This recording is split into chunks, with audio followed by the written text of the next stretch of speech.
I tell Ili and his family, I am amazed at how clever all this is, and how rich King Nebuchadnezzar must be. And does his queen like it? Ili just smiles at us and says, Wouldn't you? All right. That's another story. What is Mesopotamia called? What do we call it? Think about it in the beginning of our story. The cradle of civilization. And why is it called the cradle of civilization? Because it's one of the first known civilizations. And when the travelers first entered the city, why did the streets feel funny to them?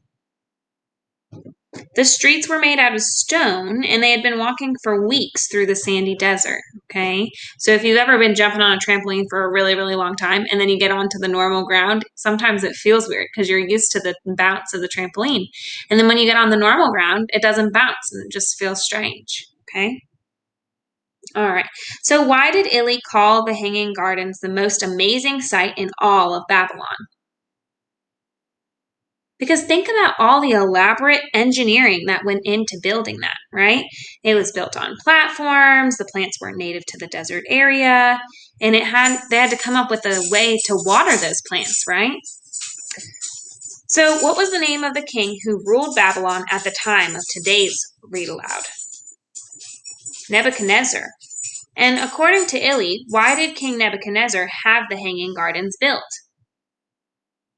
He built them for his wife, the queen, who missed the green hills and beautiful flowers in her native land. All right. So the narrator, the storyteller, says he is impressed by how rich King Nebuchadnezzar must be. Name some examples from the story that would make him think that Nebuchadnezzar was a rich king. The glittering bricks of the Ishtar Gate. The statues. What were those statues made out of? Gold. Palaces, and the elaborate hanging gardens, right? Probably cost a lot of money to do all that. So in the read aloud you heard, here we find a group of travelers here we find a whole group of travelers that make up a caravan headed for Babylon. I want you to say the word caravan for me. Caravan. Can you whisper it? Caravan. Can you say it like a robot? Caravan. A caravan is a large group of people traveling together on animals or in vehicles for a long journey. We moved things to our new house in a caravan, 2 trucks and 2 cars traveling together across town. Have you ever traveled anywhere in a caravan with lots of people traveling together to the same place? Try to use the word caravan when you tell about it. What's the word we've been talking about? Caravan. So I'm going to name some travelers that are traveling in a caravan and some that are not. If they're traveling in a caravan, say, that's a caravan. And if they're not, say, that's not a caravan. I rode my bike to the playground. That's not a caravan because there's only one of them, right? The circus came to town carrying their animals with them in many different trucks and trailers. That is a caravan because there's multiple trucks and trailers going to the same place. The army tanks rolled over the desert in a straight line, one after another. That is a caravan because there's more than one truck. And they're all going to the same place. Mom and Dad went to the grocery store. That's not a caravan. Not a caravan. Because they probably took the same car. Okay?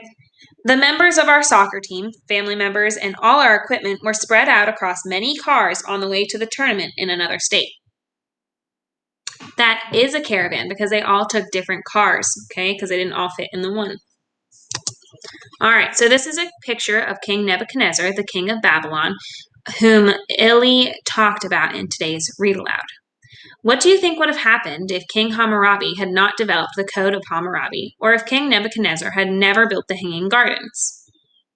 Do you think that Mesopotamia would have developed differently? All right, guys, let's make sure we reached all of our learning objectives. So today we reviewed and discussed what you learned about Mesopotamia. We were able to identify changes in the city of Babylon over time. We were able to demonstrate an understanding of the word caravan. And we are going to create a timeline to distinguish ancient times from modern times and depict changes of the city of Babylon. All right, guys. Awesome, awesome job. See you next time.